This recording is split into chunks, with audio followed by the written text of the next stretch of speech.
I don't want to point fingers, but I just want to review the process and what's taken place and what didn't take place, and then we'll have questions when we have some of these witnesses before us. And this particular lease was under the Bush administration. However, all of the actions to ensure that safety measures were put in place have to be attributed to the Obama administration. What I've done is outline, I call this the Obama oil spill timeline. And we have to look very carefully at the way things are done. First, the lease was given. Secondly, BP came in February of 2009. As you heard Mr. Oberstar say, the industry proposes how they're going to go about, and this was not a production well, it was an exploratory well. They requested and had approved, and this is a copy of their request and their safety procedures, everything that they were going to do in exploration of this particular site. Just a short time later, April 6th, the Obama administration issued, and I think this is the first time we have a public copy of this. This is their approval. It's basically a carte blanche recipe for disaster because they did not require extraordinary measures. There's only one sentence in here that says, and let me be fair, it says exercise caution while drilling due to indications of shallow gas and possible water flow. This is the approval that that agency, the government agency, gave for that. Let me say that they failed to put in place, and even today they failed to put in place measures which I've been calling for some time, and others have been asking for, particularly in oil exploration and drilling. And it's simple, and also Mr. Oberstar referred to it. A blowout protection mechanism, acoustic control, a remote emergency cutoff required in all the European activities.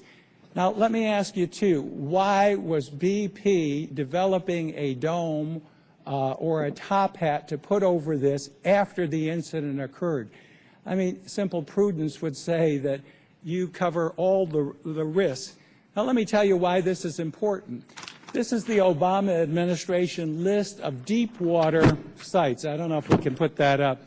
But they've approved almost 3 dozen of these sites. This was at 5,000 feet. Almost all of these are 1/4 of a mile in depth, and some of them that have been approved are 8,000 feet. 8,000 feet, more than what we've seen. So we've got to make certain that this doesn't happen again, that simple protections are in place and that risks are addressed. Then more disturbing is the United States Coast Guard, which is the jurisdiction of this committee, and I asked members when we found out about this, the budget came out from the Obama administration in February, this is a copy of it, proposed cutting the United States Coast Guard 1,000 positions, ships, planes, helicopters, essential to the first responsibilities we gave them. And then if you look at the timeline of what we did, it was actually, the explosion took place on the 20th. The 21st, the Coast Guard came on board. Actually, the 20th, they were rescuing people, trying to deal with the safety and other results of the explosion. But from the 21st, it took till May 1st to have the Coast Guard Commandant, Thad Allen, bless his heart, and all the Coast Guard that do an incredible job. But he wasn't appointed till May 1st as the National Incident Commander pursuant to a declaration of spill of national significance. So what happened, and what's important to note on this, can we put this up on the screen? This is a little graph here, and it shows what happened.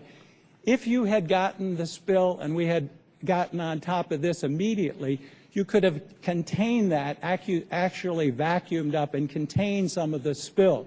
But this went on, and this graph shows, of course, there's a little blue dot where if it had been identified and the agency that was responsible for oversight was doing its job, again, I'm not casting no aspersion on the Coast Guard, But the plan, this is the plan they submitted, never had this backup response mechanism in place.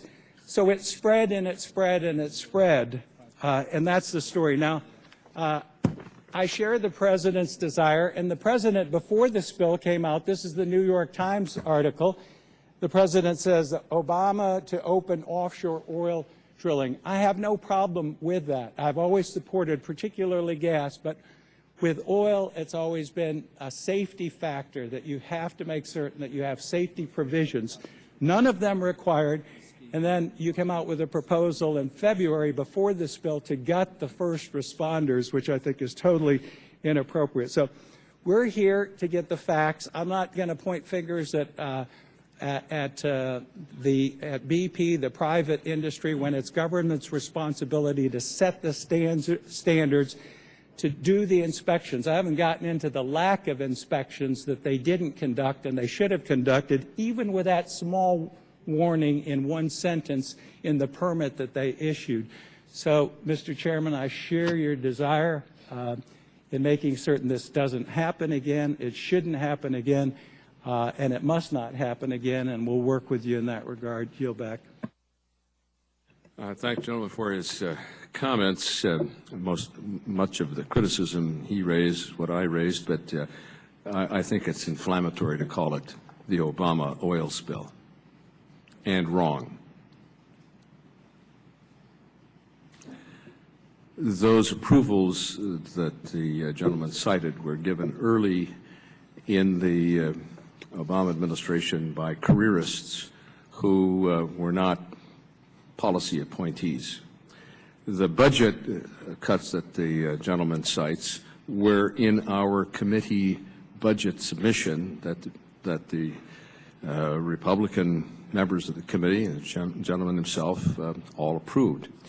There was termination of 378-foot cutters that date back to the 60s and 70s that were out of date and have been replaced by modern equipment. The personnel cuts accompanied those cutters. The helicopter terminations were aged helicopters from the northern tier states that would not have been available or suitable for deployment in the Gulf for this situation. The Coast Guard, in fact, responded promptly, and the very day of the fire dispatched equipment to the scene. The cleanup is the responsibility of the responsible party under law. The government's role, minerals management, and of the Coast Guard is to oversee and make sure that that work is being done appropriately.